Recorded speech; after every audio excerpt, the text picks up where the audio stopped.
Hot topic pa rin si Alvin Aragon dahil sa kanyang sunod-sunod na statements at pinaninindigan pa rin niya ang kanyang conviction.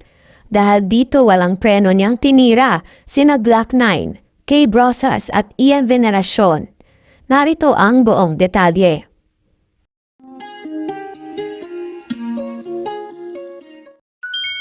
Sa kanyang latest interview, pinagtanggol ni Alvin Aragon ang kanyang sarili, maging ang asawa niya na si IZ, laban sa naging interview ng kanilang anak na si Andre or mas kilala na ngayon bilang si Sofia.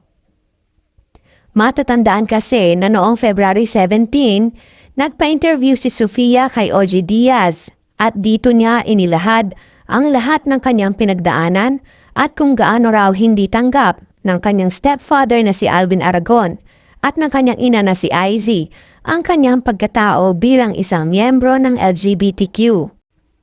Bagamat alam daw niya na mahal naman siya ng kanyang nanay, tahasan niyang sinabi na si Alvin ay minsan na siyang pinagbuhatan ng kamay.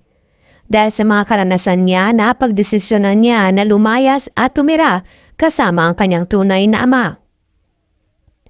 Dahil sa mga naging statements ni Sofia, nagpa-interview si Alvin Aragon sa isang baguhang podcaster at vlogger at doon niya sinagot ang lahat ng binato sa kanya.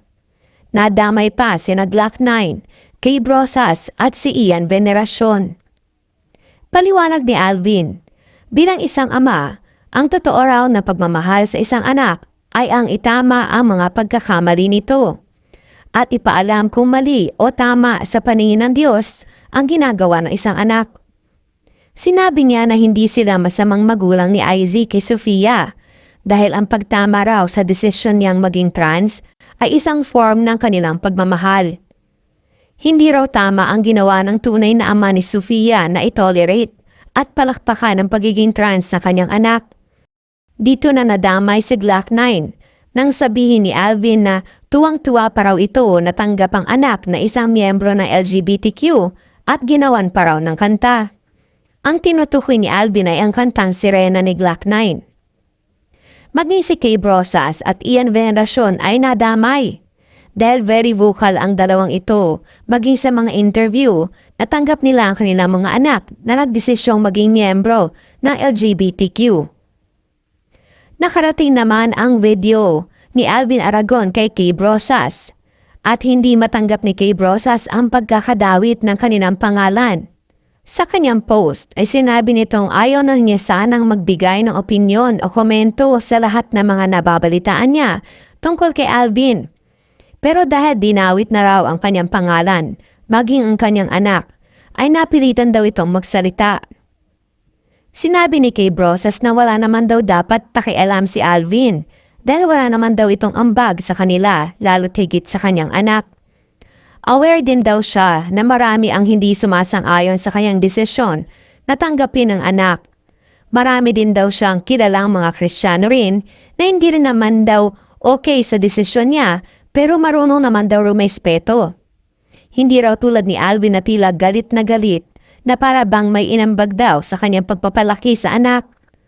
Binanggit din nito na kung pagbabasihan daw ang Biblia na naroon ang love your neighbor at hindi naman daw sinabi na love your neighbor para sa mga bading at tomboy.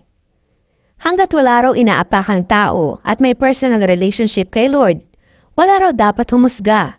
In the end, sinabi niya na magdahan-dahan daw sana si Alvin at hindi naman darag ng pangalan ng ibang tao kung magbibigay raw ito ng opinyon. Sa ngayon ay wala pang nagiging tugon o reaksyon sina Glock 9 at si Ian Veneracion. Narito ang buong statement ni Kay Brosas. Kaya gusto nga na kay Kuya, alam ko trending ka for how many weeks na ba o with days, di ko alam. Ayaw siya masalita kaso binagit mo yung pangalan ko Kuya eh, binagit mo kami. Parang kinundina mo kami dahil inaano namin yung tanggap namin mga anak namin dahil members ng LGBTQ. So, bakit ka naman, anong pakialam mo? Ikaw ba na, may ambag ka ba lang kahit ng preschool? Oo. Bigay ka ba ng baon? Diba? Kasi meron pang palakpak. Woo! Iba yung galit mo Kuya. Woo! Palakpakan na. Hindi, in fairness, nagkamot ang anak ko at sinuportahan ko. Hindi naman lahat palakpakan ako. Marami din naman na magilang-ilang na. Siyempre, mga, of course, mga katulad mo. hardcore na Christian. O marami akong kilala din ng mga Christian na may respeto naman. Kuya, ikaw kasi galit mo iba eh. Palakpakan natin. Magkamagay lang. Pili ko, one of these days, makakating ka rin ng palakpak. O, sa mukha. Charot. Charot lang. Mas lagi mo na-mention yung Bible eh. Ayokong pag-usapan ng Bible kasi lagi sinasabi binabagit yung Sodom and Gomorrah. Yung totoo kuya, andun ka ba? Baka meron ka, baka na Facebook live mo. Again, nagjo-joke lang ako Pero sa totoo lang,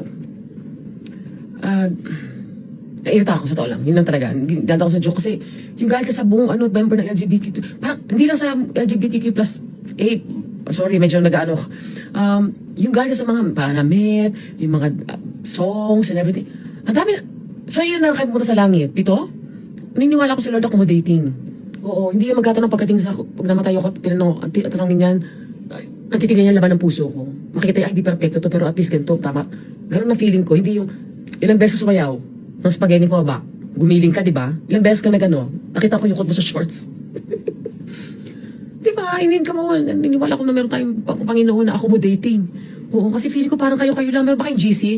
Ni Lord, tsaka ni Jesus? Oo. Again, nirespeto ko lahat ng religion, even sa mga hindi nila sa religion. Nakalagay nga sa Bible, kung Bible pag-uusapan, love thy neighbor. Walang lagay doon na love thy neighbor, pwera sa mga bading at mga tomboy. Di ba? Ang hirap eh. Ang hirap, kasi kung literal natin na yung Biblia, yung pag-usapan kasi haba. Ang sabihin ko lang, hanggat wala kayo naapakang tao, naniniwala ko si Lord, may sarili akong relationship kay Lord, wala nang pakialaman, wala tayong pakialaman doon. Personal relationship natin yun, mapapakla ka man, tomboy, arusep, halabang dagat. It's between me and him. Wala dapat humusga. Oo. Kuya, dahan-dahan din. Pwede ka na magsabi ng opinion mo yun. Pero para i-drag mo yung name namin na parang akala mo kasama-sama magulang. Medyo nakaano ka doon, kuya. Sinasabi ko sa'yo. Oo. Ulitin ko, love thy neighbor. Sa Biblia yan. Oo. Tsaka diba, nakalagay sa Biblia, God is love.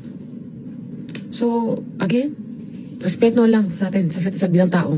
At kuya, sana kumalma ka. At wag mong husgahan ang pagkapalaki ko sa anak ko. Ulitin ko, at least hindi kriminal, hindi nag-addict, hindi addict or something. Hindi perfecto ang relationship namin. Pero, nasabi ko, may tama akong ginawa. Pangalan mo, anak, sa kanyang, nakalimutan yung pangalan. O basta yun. Kung nanonood ka, hi.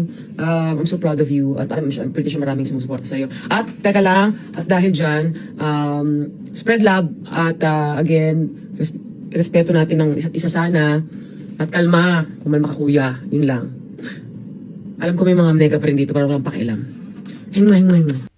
Ikaw, ano ang opinion mo sa issue ito? Leave your comment below. Para sa iba pang celebrity updates and feature, manatiling nakatuto dito sa Showbiz Ganap Global. Thank you for watching. Don't forget to subscribe and click the notification bell for more updates.